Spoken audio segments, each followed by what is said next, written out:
Solve the following pair of equations.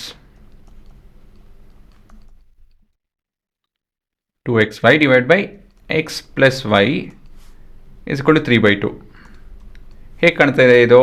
ಈ ಕಡೆ fraction ಇದೆ, ಈ ಕಡೆ ಫ್ರ್ಯಾಕ್ಷನ್ ಇದೆ, ಆದರೆ ಸಿಂಗಲ್ ಫ್ರ್ಯಾಕ್ಷನ್ ಇದೆ ಅದರಲ್ಲಿ. ಹಾಗಾಗಿ ಏನು ಮಾಡ್ಬೋದು ಇದನ್ನು, ಈ a/b is equal to c/d ಈ ಫಾರ್ಮ್ಯಾಟಲ್ಲಿದೆ ಹುಡುಗರ. ಸೊ ಏನಾಗುತ್ತಿದ್ದು, a/b c/d ಅಂತ ಹೇಳಿದಾಗ a ಮತ್ತು d ಕ್ರಾಸ್ ಮಲ್ಟಿಪ್ಲೈ ಹಾಕ್ಕೊಳುತ್ತೆ, ಸಿ ಮತ್ತು ಬಿ ಕ್ರಾಸ್ ಮಲ್ಟಿಪ್ಲೈ ಆಗುತ್ತೆ ಅಲ್ವಾ. ಟ್ರಾನ್ಸ್ಪೋಸ್ ಮಾಡ್ತೀನಿ ಅಷ್ಟು, ಇನ್ನೇನಿಲ್ಲ, ಸರಿ ತಾನೆ. ಸೊ ಅದೇ ರೀತಿಯಲ್ಲಿ ಇದು ಕೂಡ ಇವಾಗ ಈ ಭಾಗ ಎ ಆಗುತ್ತೆ, ಕೆಳಗೆ ಭಾಗ ಬಿ ಆಗುತ್ತೆ, ಇದು ನಿಮ್ಮ ಸಿ, ಇದು ನಿಮ್ಮ ಡಿ. ಸರಿ ಇದೆಯಾ ನೋಡಿ. ಸೊ ಏನಾಗಬೇಕು, ಎ ಮತ್ತು ಡಿ ಮಲ್ಟಿಪ್ಲೈ ಮಾಡ್ಕೊಬೇಕು ನಾವು. So 2 times of 2xy it will be equal to 3 times of x plus y. ಈ ರೀತಿಯಲ್ಲಿ ಆಗುತ್ತೆ, ಬದಲಾಗುತ್ತೆ. So 2 times of 2 is 4xy is equal to 3x plus 3y. ಸರಿನಾ? ಇವಾಗ ಇದು ಲೀನಿಯರ್ ಈಕ್ವೇಷನ್, ಇದು ಲೀನಿಯರ್ ಈಕ್ವೇಷನ್ ಅಲ್ಲ. ಏನಕ್ಕೆ ಹೇಳ್ತೀರಾ ನೋಡೋಣ. ಇಲ್ಲಿ ಎಕ್ಸ್ ವೈ ಇದೆ, ಎಕ್ಸ್ ಇಂಟು ವೈ ಇದೆ, ಇದು ಎಕ್ಸ್ ಪ್ಲಸ್ ವೈ ಅಲ್ಲ, ಇದು ಎಕ್ಸ್ ಇಂಟು ವೈ. ಹಾಗಾಗಿ ಇದ್ರ ಡಿಗ್ರಿ 2 ಆಗುತ್ತೆ. ಸೊ ಇದನ್ನು ಸರಿ ಮಾಡಬೇಕು ಅಂತ ಹೇಳಿದ್ರೆ ನಾವು will have to divide with X Y.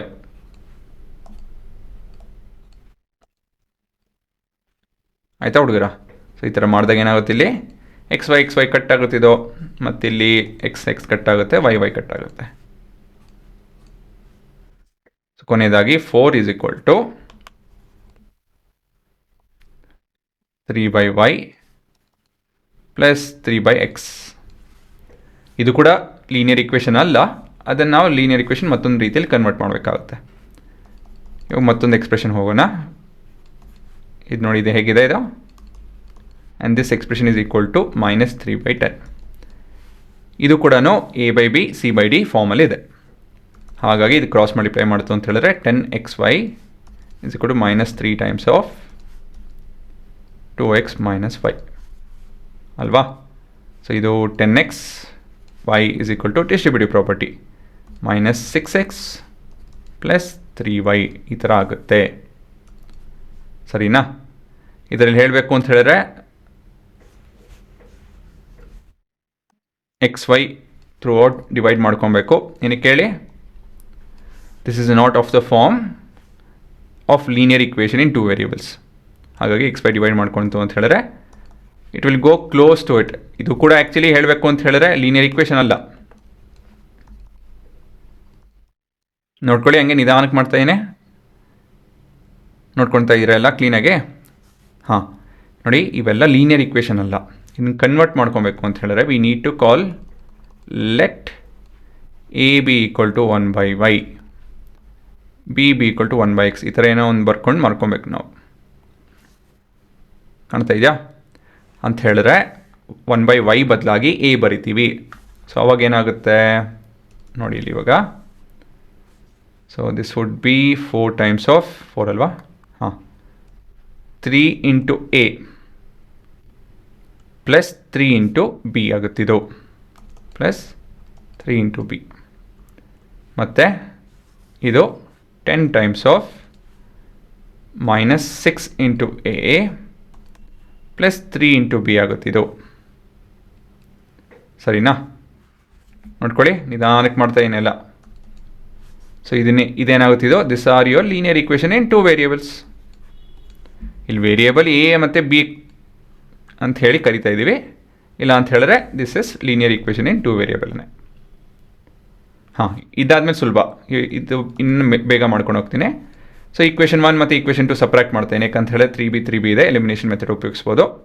So we have 4 times of 3a plus 3b plus 10 is equal to -6a plus 3b. So ಇಲ್ಲಿ ಸೈನ್ ಚೇಂಜ್ ಮಾಡ್ಕೊಬೇಕು ನಾವು. So minus becomes plus, becomes minus, minus become plus, and ಇದು. So ಇದು cut ಆಗುತ್ತೆ, ಇದು -6, ಇದು 9 ಅಲ್ವಾ. So divided by 9. So a is equal to -6/9, that is 2/3 ಅಲ್ವಾ. ಸೊ ಇದನ್ನು ನಾವು ಎಲ್ಲನೋ ಒಂದು ಕಡೆ ಸಬ್ಸ್ಟಿಟ್ಯೂಟ್ ಮಾಡಿಕೊಂಡು ಮುಗಿಸ್ಬೇಕು ಕೆಲಸನ. ಈಕ್ವೇಷನ್ 1 ಸಬ್ಸ್ಟಿಟ್ಯೂಟ್ ಮಾಡ್ತೀನಿ. Substituting a in equation 1. So ಏನಾಗುತ್ತೆ 4 times of 3 into -2/3 plus 3b. So ಇಲ್ಲಿ 3 ಮತ್ತು 3 ಕಟ್ ಆಗುತ್ತೆ. ಸೊ ಇದು -2 ಆಗುತ್ತೆ, ಟ್ರಾನ್ಸ್ಪೋಸ್ ಮಾಡಿದ್ರೆ 6 ಆಗುತ್ತೆ, ಇದು 3b. So b is equal to 2.